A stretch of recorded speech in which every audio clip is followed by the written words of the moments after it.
So children, you may be dismissed to Children's Church. I guess Roger is waiting for them. Marley's like, maybe. Okay. Everybody check out Marley's shoes. They blink.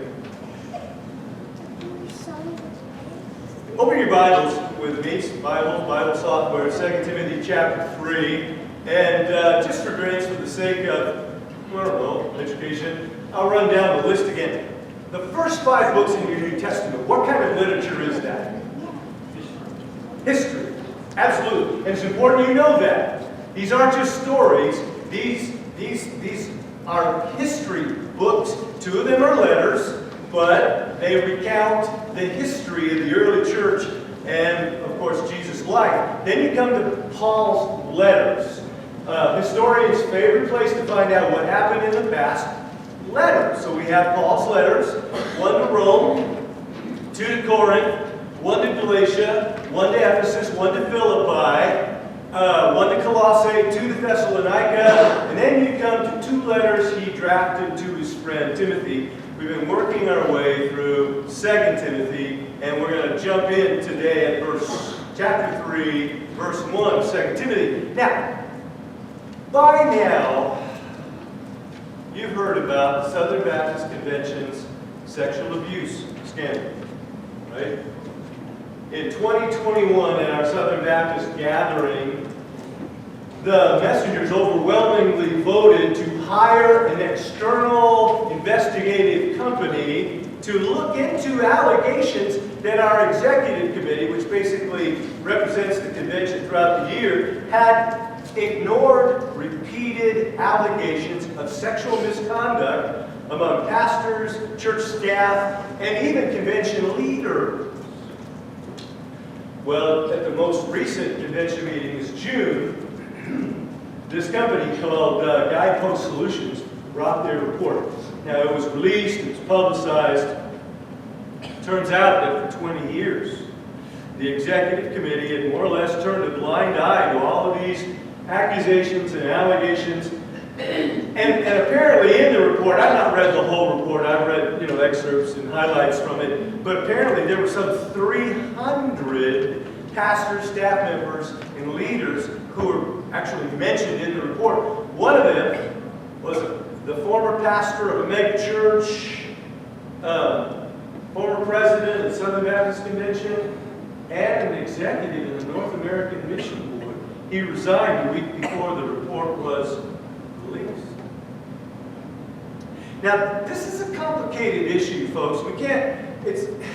It's hard to know what to do with this whole story. I mean, there were mitigating circumstances all around, our polity, and plus, an accusation is not the same as a proven act of misconduct. So, it's complicated. But with 20 years of smoke, there must have been a fire here and there. Seems like the executive committee could have done something, and they have now done something, but we won't take time to talk about that. One of the things you do need to know, though, is that this is a fire that's burning in other denominations as well. A couple of years back, I heard about a prominent pastor who had founded what became a megachurch, and he also founded a church growth movement, has authored countless books on the subject of church health and church growth. He a couple of years ago took early retirement because of accusations that he had been indulging in inappropriate touch with church staff members and church members. And when I was doing the research for this text in Timothy, I ran across an article. There's a non-denominational church in Indiana where a few months back the pastor stood up one Sunday morning and confessed to having had an affair with one of the women in the church, an affair that had begun when she was just 16. And one of her family members jumped up and said, "Excuse me, that was not an affair, that was statutory rape." Are you nauseated yet? You may be wondering, Ray, what in the world is all of this have to do with our theme of how to make it to the end? Well, if you're in 2 Timothy 3, I'm going to show you. And let me just say at this juncture in the message, I'm preaching this message because the text is talking about it. Okay, this is not some cagey, sneaky way to address a problem in this church, other than, what's the old expression? An ounce of prevention worth a pound of cure. Okay? Starting in chapter 2, verse 14, Paul began to talk with Timothy about false teachers like Hymenaeus and Philetus who were stirring up trouble in the churches in and around Ephesus. And then in chapter 3, verse 1, Paul digs. Let's take a look at the text, starting at verse 1. But realize this, that in the last days, difficult times will come. For men will be lovers of self, lovers of money, boastful, arrogant, revilers, disobedient to parents, ungrateful, unholy, unloving, irreconcilable, malicious gossips, without self-control, brutal, haters of good, treacherous, reckless, conceited, lovers of pleasure rather than lovers of God, holding to a form of godliness, although they have denied its power. Verse 8, just as Jannes and Jambres opposed Moses, so these men also oppose the truth. Men of depraved mind, rejected in regard to the faith. But they will not make further progress, for their folly will be obvious to all, just as Jannes and Jambres' folly was also. Now, Paul referred to the last days. This is a Jewish concept. Don't think in terms of centuries down the road. Okay? The Jews divided history into two parts. The days leading up to the Messiah's arrival were the former days.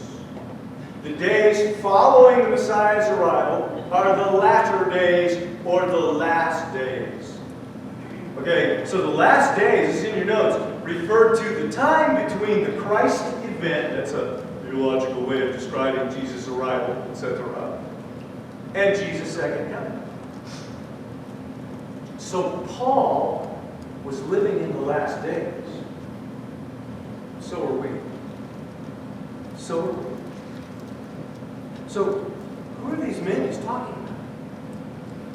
Well, the context seems to indicate that these are people who fell deeply into the world, and they were consumed by all the nasty stuff in the world. They needed to be saved, just like I need deliverance from whatever set my allergies off. They needed to be saved. They were saved. They came to Christ. They joined the church, but they refused to change.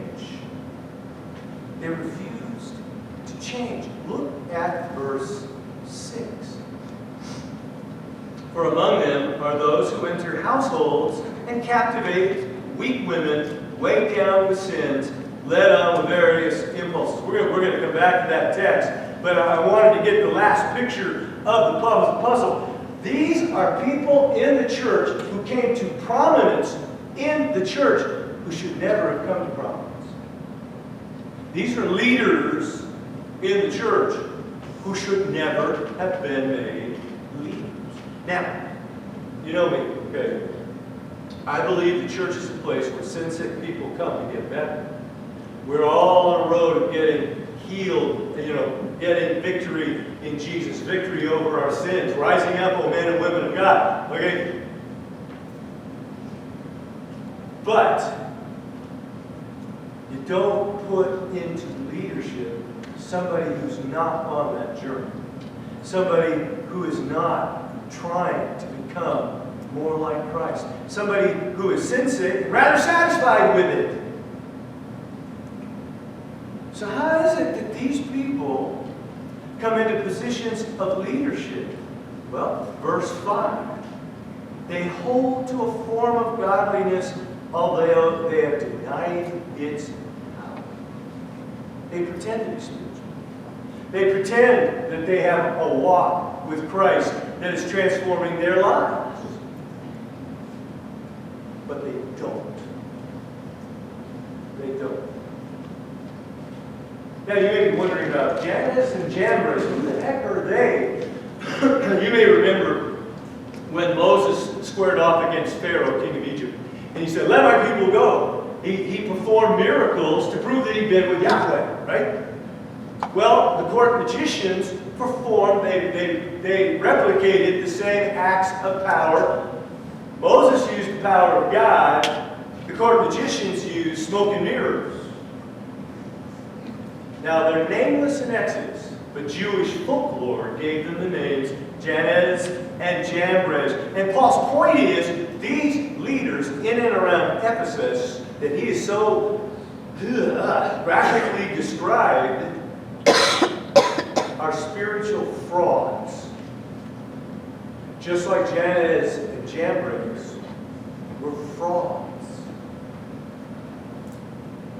Again, you're still probably asking yourself, well, what in the world does all of this have to do with making it to the end, remaining faithful followers of Jesus throughout the rest of our lives? Oh my goodness. This has everything to do. Do you remember the statistic I gave you a few weeks back in your notes? 30 million people claim to follow Jesus have given up on the church. That's a little under 10% of the American population. Only 30% or less of the American population even goes to church. 30 million followers of Jesus turned away from the church. 37% of them stay away from the church because they were hurt by someone in the church. That is a staggering statistic. Do you know Christians that are not going to church? Ask them why. And I'll bet you credits and maybe beans. They'll tell you about something that was done to them, some ungodly something done to them in the church, probably by a leader of the church. That's why it is so important we protect our church from evil. So how do we do that? Well, Paul actually makes a couple of practical suggestions. Number one, take leadership positions in the church seriously. Take leadership seriously. Going back to the text, verse 5, the last part that I skipped. Avoid such men as leaders. Now that can slip by almost unnoticed. If you can look at the original language, avoid means to avoid continually. This isn't something you're walking down the hallway and no. This carries the idea of shoving aside. And in the context, he's talking about leadership. Leadership. Not just anyone should be a pastor in a church. It's with a good bit of fear and trepidation that I'm going to read these verses from 1 Timothy, because I'm fully aware of my own failures and shortcomings. But Paul wrote, "It is a trustworthy statement. If anyone aspires to the office of overseer," that's pastor, "it is a fine work he desires to do. An overseer then must be above reproach." And then he gives some very specific descriptives of what it means to be above reproach. Not just anybody should be pastor. You may remember, some of you were on the committee, you try to remember. I told the pastor search committee that I would come as their pastor if they conducted a criminal background check on Ray Club. Now, I wasn't worried about what they might find. I was trying to set a precedent. And I succeeded because very quickly, in our process of hiring staff, we require a criminal background check. I mean, leaders should be vetted. If the churches where these sexual abuse allegations erupted had simply done a criminal background check, check the references, and then check secondary and tertiary references. A lot of hurt in those churches could have been avoided, but they didn't. They didn't. But now, deacons are also leaders, spiritual leaders. And that position needs to be taken seriously as well. Back to 1 Timothy 3, verse 8. Deacons likewise must be men of dignity. I'm really tempted to read the rest of that. But verse 10, these men must also first be tested. Then let them serve as deacons if they are beyond reproach. I think that first set of scriptures should be applied to pastors, ministers of education, ministers of youth, ministers of music, and who should be tested. I think that should be applied to Sunday school teachers, committee leaders, anywhere you find leaders. I'm really grateful that a few years back, in preparation for a parents' night out, all of our Sunday school teachers underwent criminal background checks. Now, we didn't do that for our benefit. Shucks, we've known each other in many cases for decades, right? No. We did it for the people who don't know us, who are going to entrust their children to total strangers. We were able to say to them, hey, we've passed background checks. This is a safe place for your children. Take leadership positions seriously. Not just anyone should serve as staff, a deacon, Sunday school teacher, committee leader. My soul, I know of churches, and I'm sure you do too, where people were selected as deacons simply because they were successful in business.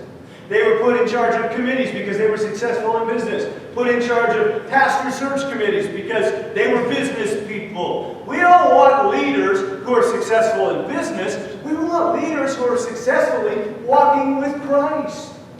Now, above reproach doesn't mean perfect, but it does mean a person of integrity. A person who's vulnerable before God and letting God change him. Okay, so first thing we can do, take leadership seriously. Second thing Paul says we can do, take the Christian life seriously. Take the Christian life seriously. Look at 6 and 7. He's just said, avoid men such as these. And then he says, for among them, among those men, are those who enter in households and captivate weak women weighed down with sins, led on by various impulses, women who are always learning and never able to come to the knowledge of the truth. And I know, Paul hates women. Stop it. Did you not read what he just said about the men? Come on. He gave all those nasty descriptions of the men and just said weak women. I would argue Paul doesn't hate women. The churches in and around Ephesus had a real problem with unspiritual, non-Christ-like women. And so Paul dealt with that problem. Now, if you study the landscape of churches, and you probably don't because you've been here for, ever since Hector was a pup, as they used to say. Dale and I have had the privilege of being in many churches. Janice probably too. And what we can tell you is that in many churches, what Paul wrote about these weak women is very much the case in these churches regarding the women and the men. And the men. Carried away and controlled by various impulses. If it feels good, they do it. If it feels good, they say it. And they don't care what you think. And by the look of it, they don't really care what God thinks. They study. They go to Sunday school. They go to worship. They may even teach and preach. But somehow, the truths they hear do not change the lives they live. They don't take the Christian life seriously. See, the Christian life is a life of change, right? That's what it's really all about. It's not just about going to heaven. It's about getting ready for heaven. It's about rising up, O men of God. It's about having victory over sin. It's about breaking the chains of sin. And they don't take that seriously. I mean, how else can you explain the church where the newly minted minister of youth, first staff position, came to the deacons to tell them that the pastor had tried to molest him? And what happened? Church fired the youth minister. They don't take the Christian life seriously. How else do you explain the deacon board, and obviously I'm talking about other churches, the deacon board that refused to reprimand their chairman of the deacons when he stood up in a heated deacons meeting and said, "I'll split this church if I have to get what I want." They don't take the Christian life seriously. How else can you explain a deacon in a prominent First Baptist church in East Tennessee, big church, who single-handedly ran off 3 or more pastors, to one of whom he said, "You can either walk out or be carried out"? Don't take the Christian life seriously.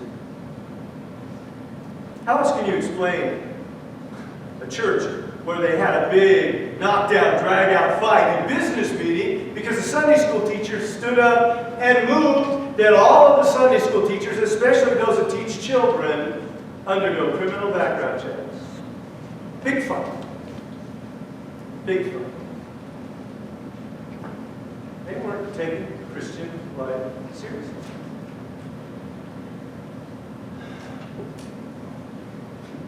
Pastor of a church lived in the parsonage. Elaine and I were privileged to live in this parsonage in our first pastorate.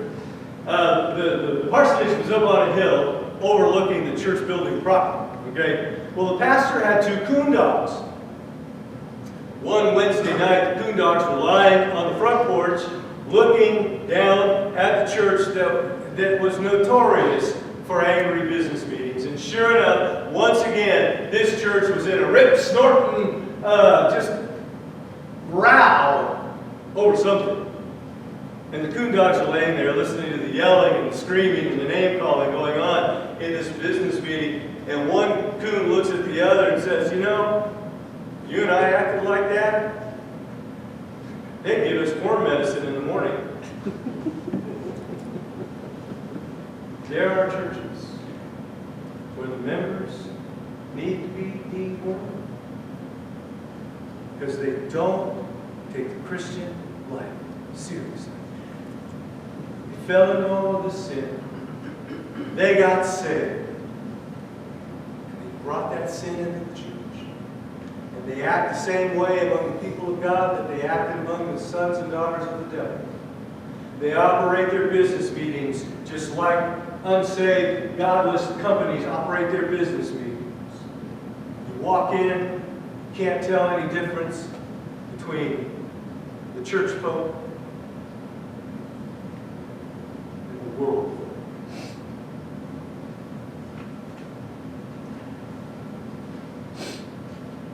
There's an old saying in politics: you get the government you deserve. Americans often complain about the incompetence or the corruption of their elected officials, and yet they keep electing them. When I look at some of the people that have been in Congress for 20, 30, 40 years, I got to question the character and the intelligence of the people that lead them. Well, as a student of churches, I also believe it is true. You get the church you deserve. Because, folks, we is the church. The people make the church. We need this church to be a safe place where we can come to be healed and to grow. And I just want to tell you, I think it is. And we don't have any guests here this morning, but maybe God had that in mind because this is kind of a difficult sermon. I get that. Thanks, Paul. Not my fault. He's the one who brought it up. This is a safe place, but it needs to be protected. It needs to be a place where we are loved and accepted and not wounded. It needs to be a place where we can meet God together and be the better for it. See, we need the church in order to be faithful followers to the very end. So let's continue to protect our church.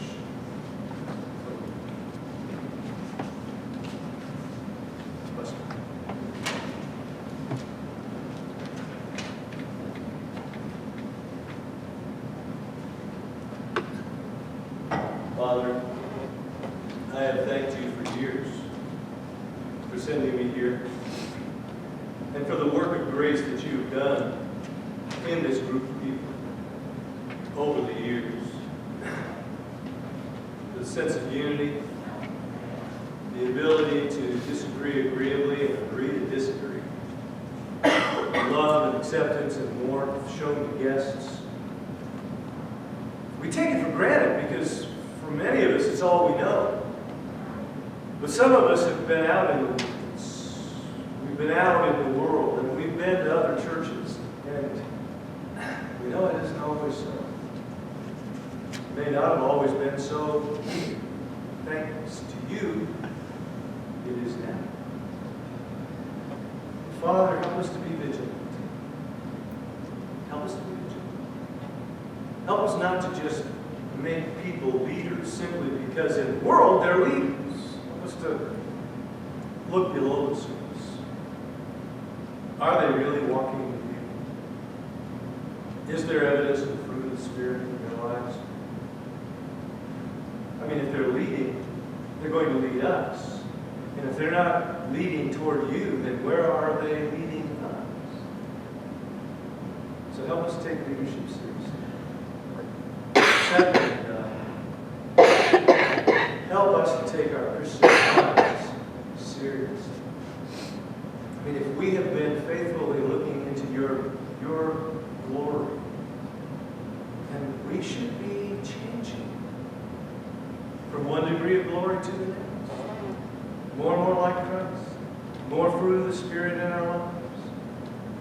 And if we are not, then God, help us to wake up and take our Christian life seriously. Protect this church. Protect this church. In Jesus' name we pray.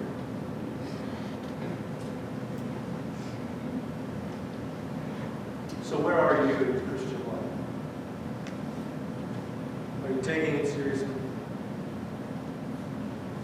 There's so many ways to describe the Christian life that is lived seriously. But there are some non-negotiables. In Bible study and prayer, the goal is daily. 10 minutes a day in Bible study, 10 minutes a day in prayer. You can't live the truth if you don't know the truth. And you can't live the truth if you don't ask God to help you live the truth. Bible study and worship weekly. Because it takes training, it takes support, it takes family. It's been said it takes a village to raise kids. I don't believe that, although it helps. But I got to tell you, it takes a village to rear children of God. Bible study, prayer, weekly. Some kind of ministry, at least monthly, serving God together.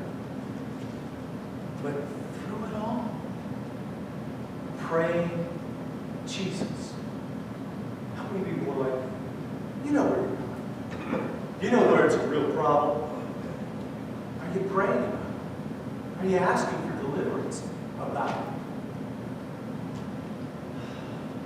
We get the church we deserve. And I pray this will be a church where you and I take our Christianity seriously. There's a song that is a prayer, and it's a prayer we ought to discipline ourselves to pray. Take my life. Holiness. Let's stand together and sing.